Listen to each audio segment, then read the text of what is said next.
Hello, I'm Jocelyn. Thank you for downloading this three-part series, 3 Things You Must Know to Get Every Child Reading. Do we see children learning in our classrooms? Absolutely, of course we do. But we also see children who are just not reaching as we would like to. My hope is that by viewing this 3-part series and downloading the accompanying guide that comes with it, you'll walk away with some extra information and tips about how you can reach every single child in your class. So what are we aiming for when we teach children to read? The obvious answer is that we want all children reading. But along the way, there are some things that we are aiming for as our goalposts and markers in our way of doing things. The first one is that we are aiming for children to acquire the fundamental skills of reading nice and quickly. So we want them reading to about 90 words per minute by the end of year 2. That's their 3rd year of formal schooling. We need them learning these skills quickly so that they experience success and they can access the full curriculum in the upper primary years. The second thing is we're looking for 12 months growth or more for 12 months at school, and we want this growth for every child, regardless of disadvantage, whether the child may have a disability or any other social factor. 12 months learning for 12 months at school.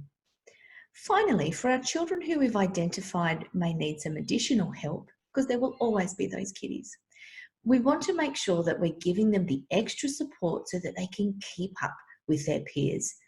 We don't want them falling behind, and then we have to spend a whole lot of time with them trying to catch them up.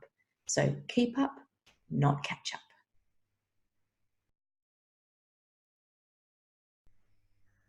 And you might say, but Jocelyn, aren't we already teaching every child to read?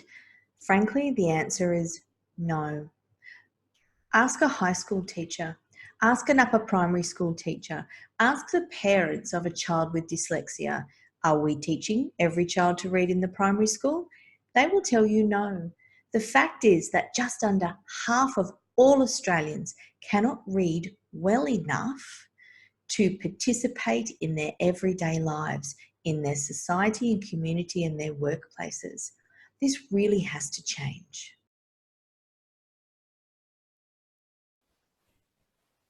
So the question is, how do we get every child reading? I've identified 3 different areas that you need to know about so that you can get every child in your class reading well. The first area is that you must know where every child in your class is sitting with the development of skills. Many schools rely on a benchmark reading assessment to track their students' progress through reading acquisition.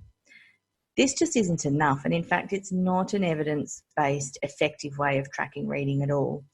But just getting a PM level or just getting a benchmarking level doesn't give you the information you need to be able to target your teaching really well. You need to know about the phonological and phonemic awareness skills your students currently possess, particularly when it comes to the higher order phonemic skills, as these are the skills that have been shown to promote orthographic mapping or giving children that ability to instantly recall the patterns and words that lives in their long-term memory. You need to know what their phonics knowledge is, because that is how you can support them to engage in really effective word attack strategies. You need to be able to track their fluency, and most benchmark reading assessments don't do that. They are not timed, so you can't see whether children are actually developing that ability and compare that to some sort of standardized score. As I've said, word attack strategies are really important, especially around multi-syllable words. So you need to understand where your students' strengths are and their areas of opportunity.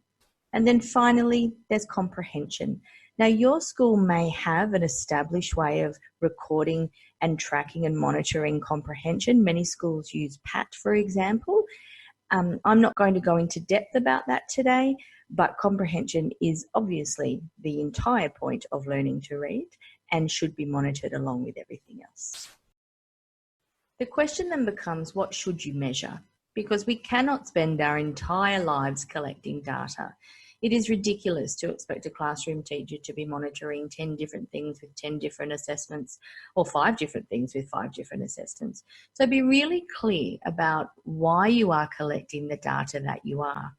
Obviously, our schools influence us tremendously in what is required, and you do need to follow your school's guideline.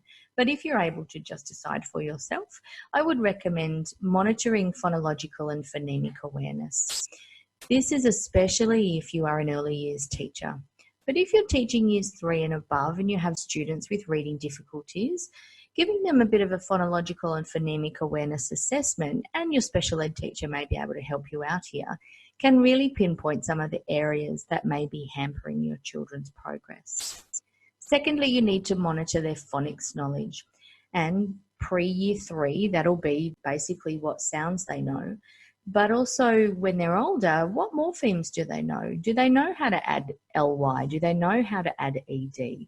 And when you move from the phonics to the morphology, which is those small units of sounds that change meaning, then you're getting into deeper spelling. So phonics isn't something that finishes at the end of the foundation year. Monitoring and teaching phonics continues right up into the upper years of primary school. Fluency needs to also be monitored. There are standard expectations for different ages or years of schooling around how quickly and fluently a student reads. And finally, comprehension. Your school will more than likely have a preferred method of monitoring comprehension, but if not, you are then able to make some decisions on your own about what that might look like. To make life a little easier for you, and as a thank you for downloading this presentation, I have prepared a couple of resources. The first one is an individual tracking sheet, which I'll go through with you in a moment. The second one is an Excel spreadsheet, which has been created to enable you to create a class profile. One of the most challenging things for a classroom teacher is to reach all of the diverse levels that we have in our classrooms. And if you can create a graphic that gives you a profile, that makes that job a little bit easier. I won't be touching on the school-wide level of data collection and recording because that's generally not the purview of the classroom teacher. But I'm really pleased to share these 2 resources with you. Let me explain a little bit more about them. To support your data collection and monitoring of your students' progress, I've created a 1-page sheet. This is written to the Australian curriculum. Now, I know that different jurisdictions have their own adaptations of the Australian curriculum. However, they're still based in the AC, so you can't go wrong by following the guidelines on this sheet. The 3 areas that are covered are phonological and phonemic awareness, phonics and reading, and fluency. This will enable you to track student progress over time. You will be able to have that really important data conversation with children, with your colleagues, and also with families to show them how their children are progressing through the school year.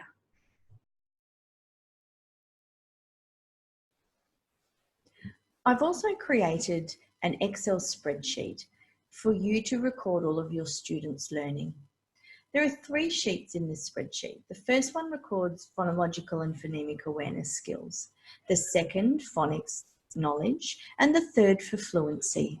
If you're good with Excel, you can turn all of this data into pretty graphs. If you're not, you have a central place to store and keep your class data around reading so that you can continue to monitor your students' progress over time. We've reached the end of part 1. In part 2 of this 3-part video series, I'll take you through the evidence of reading instructions step by step.